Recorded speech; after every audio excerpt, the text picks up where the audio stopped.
I spent 30 years pushing steel over the Canadian Rockies, running the high line where the tracks cut through mountains that touch the sky.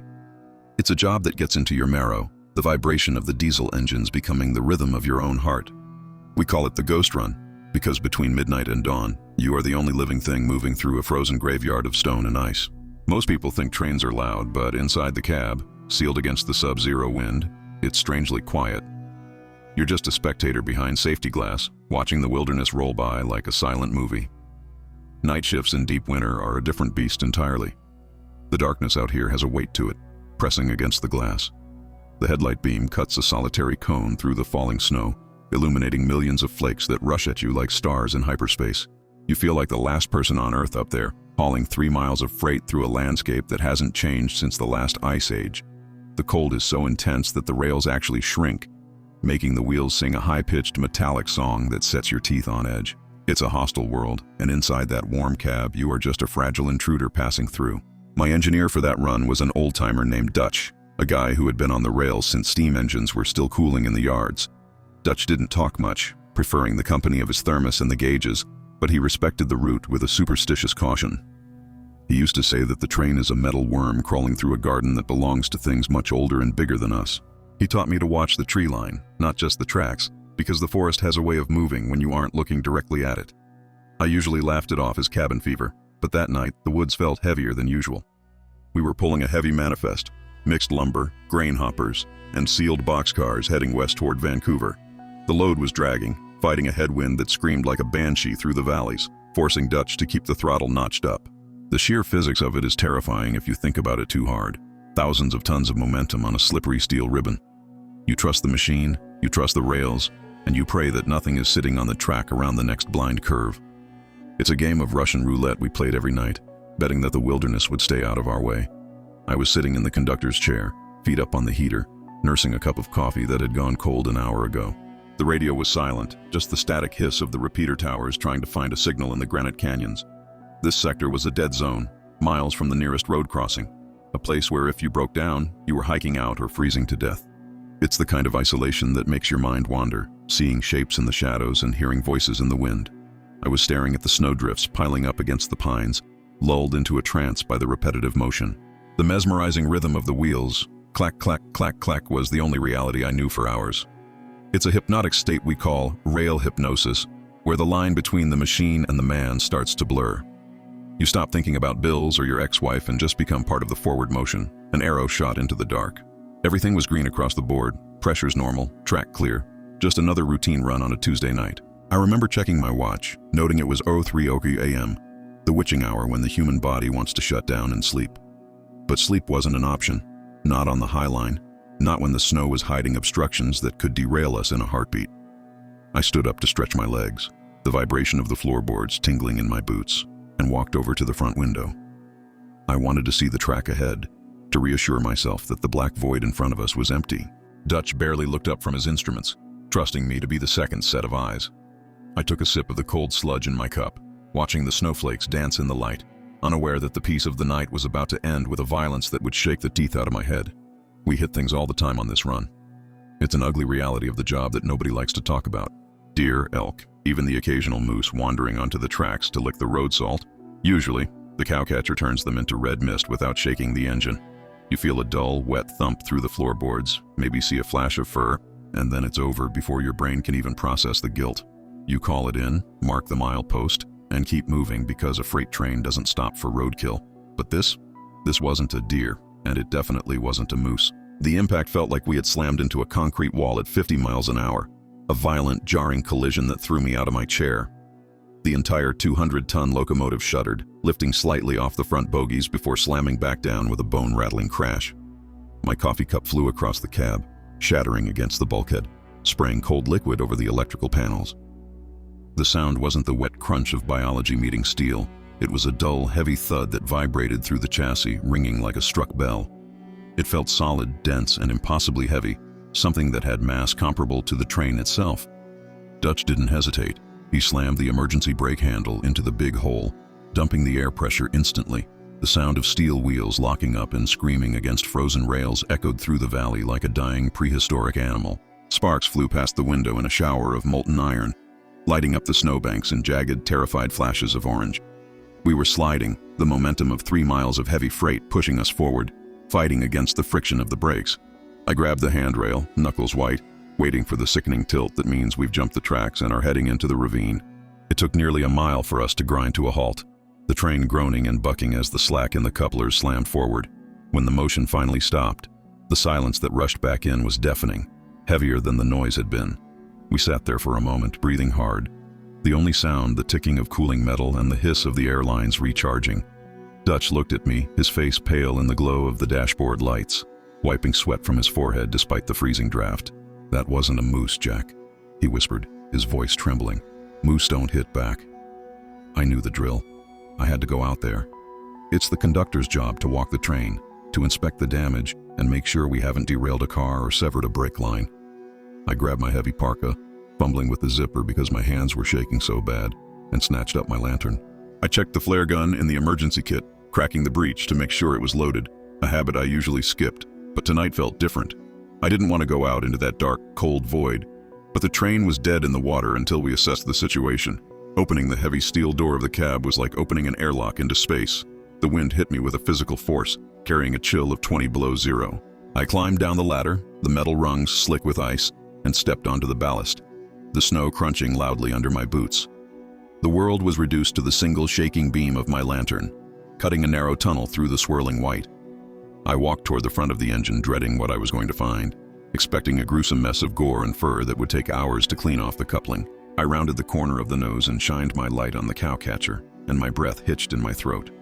The reinforced steel plow, designed to push aside fallen trees and boulders, was caved in, bent inward by a massive, focused, blunt force. The metal was sheared and buckled, paint stripped away to raw iron, testifying to the violence of the impact. But the snow around the tracks was pristine white. There was no blood, no fur, no broken body lying on the tracks. We had hit something hard enough to bend train steel, and the object had simply vanished. I stood there in the freezing wind, swinging my lantern in wide arcs, waiting for the horror to reveal itself. Usually, a collision at that speed turns a biological entity into a spray of red mist and bone fragments coating the undercarriage. You smell it before you see it. The iron scent of hot blood steaming in the cold air, mixing with the ozone of the brakes. But the air here was crisp and clean, smelling only of pine and diesel exhaust. I crouched down, running my gloved hand over the bent steel of the cowcatcher, looking for hair, skin, anything.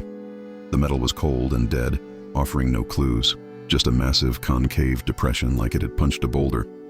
I tried to rationalize the physics in my head, but the math refused to balance. We hit something with enough mass to crumple reinforced steel, yet that object hadn't been pulverized or thrown clear.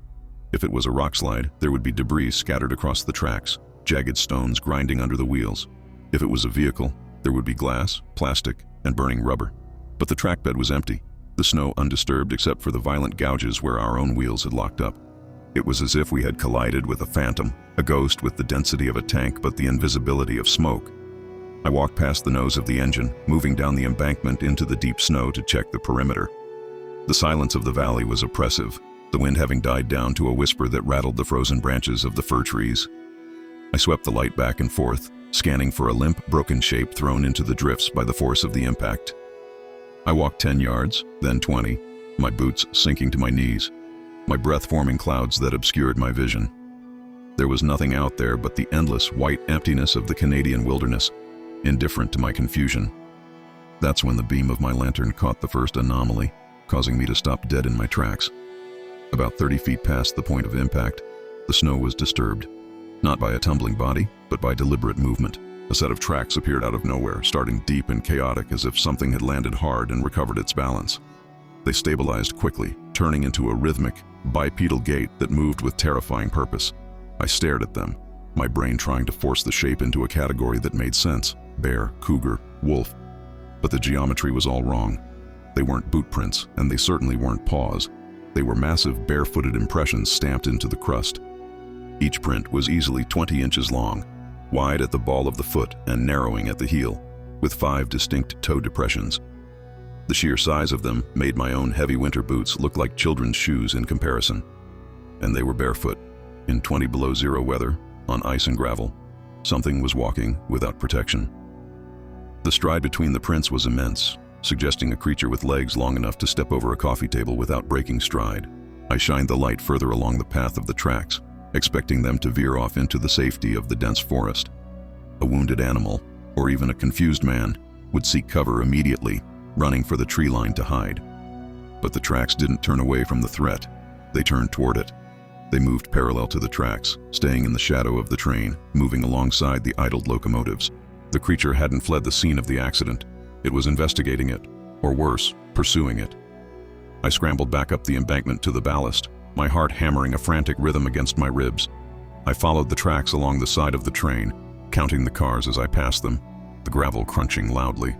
First the engines, then the fuel tender, then the first few hoppers of grain. The footprints were deep and heavy, suggesting immense weight, and they never wavered in their direction. They stopped abruptly at the 10th car back, a rusty old boxcar that was supposed to be empty. The snow around the ladder was trampled and messy, and the heavy steel door, which should have been sealed shut, was cracked open just enough to let the darkness in. I stood at the base of the rusted ladder, looking up at the black gap in the sliding door, the steel cold enough to burn my skin through my gloves. The heavy locking pin hadn't just been unlocked, it had been sheared off completely, twisted like a piece of soft licorice by immense brute force. My instincts screamed at me to run back to the engine, lock the cab door, and throttle up until we hit the coast. But curiosity is a dangerous thing, and the responsibility of the railman weighed heavier than my fear. I had to know what was on my train. I gripped the freezing rungs, hauled myself up with a groan of effort, and swung my lantern into the black maw of the boxcar, my other hand white-knuckling the flare gun. The beam of light cut through the stagnant, freezing air, illuminating dust motes dancing in the draft like microscopic stars. At first the car looked empty, save for a pile of old dunnage and straw left over from a cattle run years ago, heaped in the far corner.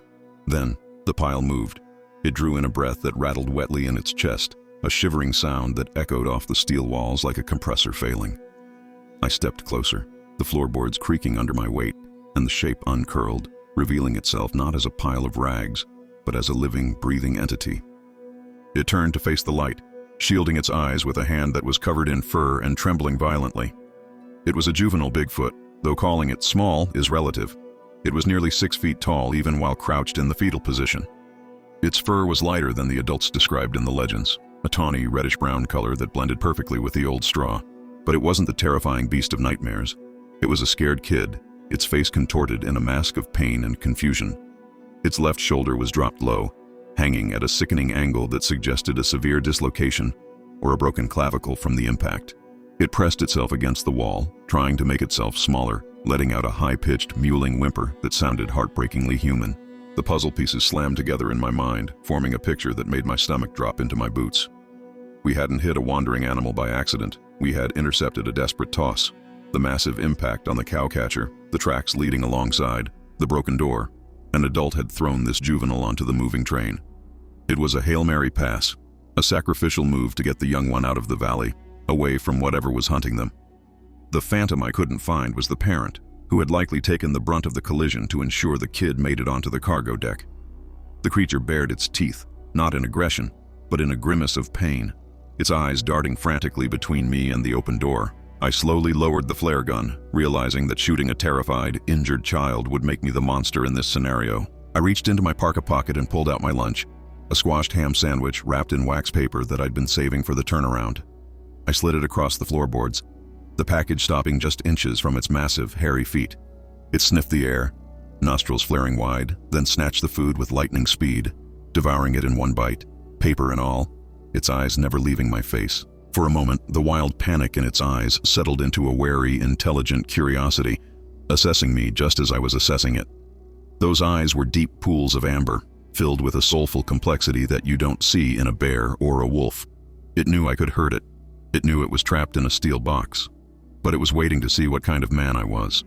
It let out a soft, chuffing sound, clutching its injured shoulder, asking for mercy without speaking a single word. In that frozen boxcar, miles from civilization, the species barrier dissolved, and I just saw a frightened passenger who needed a ride. I made a decision right then that could cost me my job, my pension, and maybe my freedom if the wrong people found out. I stepped back to the door, looking the creature in the eye and nodding slowly, trying to convey safety without language.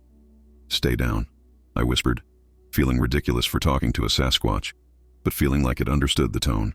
I grabbed the heavy steel handle and rolled the door shut, plunging the car back into darkness, sealing the secret inside. I jammed a rusted railroad spike into the latch mechanism to hold it closed, turning the boxcar into a sanctuary. I climbed down to the snow, ready to lie to Dutch, but as I hit the ground, the portable radio on my belt crackled to life with a voice I didn't recognize. I walked back toward the head of the train, my boots crunching on the ballast, every step feeling heavier than the last. The wind had picked up again, stinging my face, but I was sweating inside my parka from the adrenaline of what I'd just done. I had a mythical creature locked in a boxcar like a hobo, and I was about to lie to the only man I trusted out here. I rehearsed the story in my head: rock slide, ice chunk, glitch in the matrix, anything to keep Dutch from asking questions. I grabbed the handrail of the locomotive, pulled myself up into the warmth of the cab, and saw Dutch staring at me with wide, expectant eyes, his hand hovering over the brake release. "Well?" he asked, his face pale in the green glow of the instrument panel. "Rock slide," I lied, keeping my voice flat and professional, avoiding eye contact by busying myself with brushing snow off my coat. Must have been a boulder that bounced off the plow and rolled down the ravine. No carcass, no damage to the rails. We're clear. Dutch let out a breath he'd been holding for 20 minutes, sagging back into his seat. But he gave me a long, searching look. He knew me too well to buy it completely. He saw the tremor in my hands, but he respected the code of the rails enough not to push for a truth I wasn't offering. He reached for the throttle to notch it up, but before the engine could rev, the radio squawked to life. It wasn't the static-filled voice of our usual dispatcher in Calgary. The signal was crystal clear, piercing the cab's silence with a digital sharpness. "Locomotive 492, hold your position. This is Federal Wildlife Control, Sector 7. Do not proceed." We both froze. "Federal Wildlife Control," Dutch whispered, looking at the radio like it was a bomb. "We're freight haulers. We talk to yard masters and signal towers, not federal agents on a secure channel in the middle of nowhere." I grabbed the handset, my heart hammering against my ribs, trying to sound bored and annoyed to mask the panic. "Sector 7, this is 492. We had a minor obstruction, track is clear. We are burning fuel and running late." The voice cut me off, cold and metallic, lacking any human cadence. "-492. Sensors indicated a high-velocity impact with the biological asset. Report status of the collision site immediately. Did you verify a kill?" The terminology made my blood run cold. Verify a kill. They weren't rangers looking for a hurt bear. They were a cleanup crew looking for a body to disappear. I looked out the window into the black void of the valley, imagining black helicopters running silent, hunting for the heat signature in that boxcar. If they boarded this train, they wouldn't just take the juvenile. They'd make sure Dutch and I never told a soul about what we hauled. That kid back there wasn't an animal to them. It was a loose end, a specimen to be vivisected in a lab at Fort Detrick or buried in a landfill. I looked at Dutch, seeing his confusion morphing into fear, and I made the call for both of us. I wasn't going to let them turn my train into a hearse for the last of a species. I keyed the mic, forcing a scoff into my voice. "Your sensors are glitching, Control. We hit a patch of ice buildup on a drift. No biology, no blood, just snow. We are moving." I didn't wait for a response. I looked at Dutch and made the highball hand signal, slashing my hand forward urgently. "Go," I mouthed, my eyes pleading with him to trust me blindly one last time. "Get us out of here. Now." Dutch didn't ask questions. He saw the terror in my eyes and slammed the throttle to notch 8, the engine roaring in protest as the amps climbed. The locomotive surged forward, the wheels slipping for a second before biting into the sand and steel, lurching us into violent motion. The radio screamed at us, the voice losing its cool composure. "492, you are ordered to power down immediately. We have an intercept team inbound. Do not leave the sector." I reached over and turned the radio volume down to a whisper, watching the speedometer climb past 30, then 40. We were rolling heavy, picking up speed, racing a ghost team through the dark. But I knew we couldn't outrun a helicopter forever. I had to find a place to dump the cargo before they caught us. We hammered the rails for 4 hours, the diesel engine screaming at redline, putting 300 miles of frozen wilderness between us and the kill team. We crossed the divide into the deep interior, a sector of the Rockies so rugged that even the GPS signal gets confused and gives up. Dutch was white-knuckled on the controls, watching the sky for the strobe lights of a helicopter, but the storm front had moved in to cover our tracks. We were ghosts running through a whiteout, hiding in the very weather that usually tries to kill us. I watched the mile markers blur past, counting down the distance to the only sanctuary I knew. I knew the route by heart, every curve, every grade, and I knew exactly where I had to make the drop to ensure the passengers' survival. There's a section called Dead Man's Valley, A 10-mile stretch of unlogged, pristine forest completely boxed in by sheer cliffs and glacial runoff. No roads, no hiking trails, no cell towers. Just raw, prehistoric earth that humans had failed to conquer for a century. It was the only place on the line where a creature like that could disappear instantly and never be found by a man in a suit or a drone. "Dutch, I'm getting a drag on car 10, I shouted over the engine noise, manufacturing a lie to force a slowdown without triggering an alarm. "I think a brake shoe is hung up. We need to inspect it before we hit the trestle bridge." Dutch nodded, trusting my ear, and eased off the throttle, engaging the dynamic brakes to slow the momentum. The train groaned, the slack running in with a series of loud bangs as we slowed from 60 to a crawling 5 miles an hour. It was a rolling inspection, risky on ice, but stopping completely would make us a sitting duck for the satellite tracking I knew was watching us. I grabbed my lantern and jumped off the front steps while the train was still moving, my boots skidding on the icy ballast, fighting for traction. I ran alongside the steel beast, the massive wheels churning next to my head, counting the cars as they rolled past in the dark. The wind was howling through the gorge, masking the sound of my movement, but my heart was pounding loud enough to drown out the storm. I reached the 10th car, grabbed the rusted ladder, and swung myself back up onto the moving platform, balancing precariously over the dark abyss of the valley floor. I yanked the railroad spike out of the latch and threw the lever, sliding the heavy door open with a screech of rusted metal that sounded like a scream. The juvenile was already standing there, waiting near the opening, bracing itself against the sway of the train with its good arm. It didn't look terrified anymore. It looked alert, sniffing the air of the valley, recognizing the scent of deep, safe timber. It looked at me one last time, its amber eyes catching the reflection of my lantern, holding a depth of gratitude that no human language could articulate. It didn't hesitate. With an agility that defied its injury, the creature launched itself from the moving train into the deep powder snow of the embankment. It landed in a perfect tuck and roll, disappearing into the white drift for a split second before popping up, shaking the snow from its tawny fur. It turned and loped toward the tree line, moving with that impossible gliding stride that eats up ground effortlessly. It was back in its element, a ghost returning to the fog, safe from the men who wanted to put it in a cage or a jar.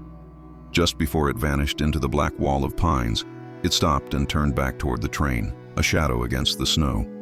It threw its head back and let out a sound that rose above the wind and the diesel rumble, a long, low, mournful whoop that echoed off the canyon walls.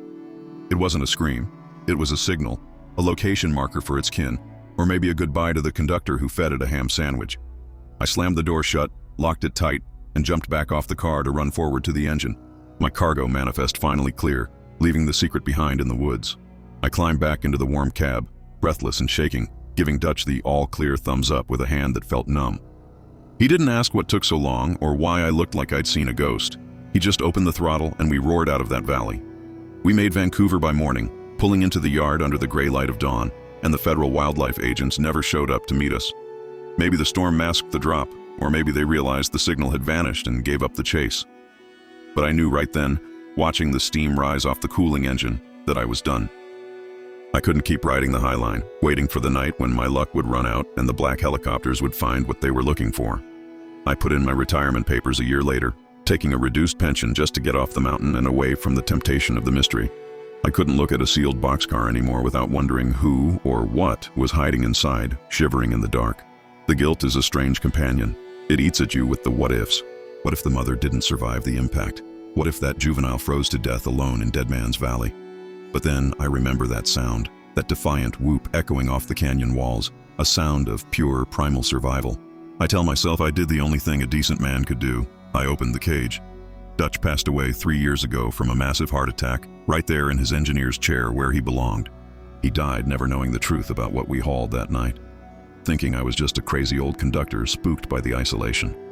I spoke at his funeral, standing there looking at his wife and kids, and I almost told them, but I choked it back. Some truths are too heavy to share, burdens that are welded to your soul like steel rails. I saved him from the government investigation that night, but I couldn't save him from the mundane end of a life spent pushing iron. I still have a police scanner in my living room, tuned to the frequencies of the night crews running the High Line through the pass. You hear things if you know the code, reports of obstructions that vanish, unauthorized emergency stops, and conductors nervous about walking the train. The young guys laugh about the hairy man riding the rails, calling it hazing for the rookies, but I can hear the genuine tremor in their voices. They know, deep down in their gut, that the tracks don't belong to the railroad company. We are just visitors passing through a kingdom that has been occupied since the glaciers receded. We think we conquered the wilderness with our steel and our diesel engines, carving a path through the impossible terrain. But the truth is, we just built a highway system for the things that live in the shadows. They use the trains, just like the hobos did in the Great Depression, hitching rides to move between territories or escape threats we can't see. We are just the unwitting chauffeurs for an ancient, intelligent species that figured out how to use our technology to survive. They watch us from the tree line, waiting for the slowdown, waiting for the open door. People ask me if I believe in Bigfoot, expecting a story about a roaring monster or a blurry photo in a tabloid. To me, Bigfoot isn't a legend, a cryptid, or a monster. He was a passenger. He was a frightened refugee huddled in dirty straw, eating a ham sandwich and trusting a stranger not to kill him. He had eyes that held more soul and intelligence than half the people I meet on the street today. I didn't help a beast that night. I helped a child who was alone, hurt, and running for his life in a world that wants him dead. So, the next time you're stuck at a railroad crossing in the middle of the night, watching the freight cars rattle past in the dark, look closely. Don't just stare at the graffiti or count the wheels. Look at the black gaps in the sliding doors. Look for the massive dark shapes huddled in the corners, hitching a ride through the cold winter night. And if you happen to see a pair of intelligent amber eyes staring back at you from the shadows, don't scream, and for God's sake, don't point. Just nod and let them pass. They're just trying to get home, same as you.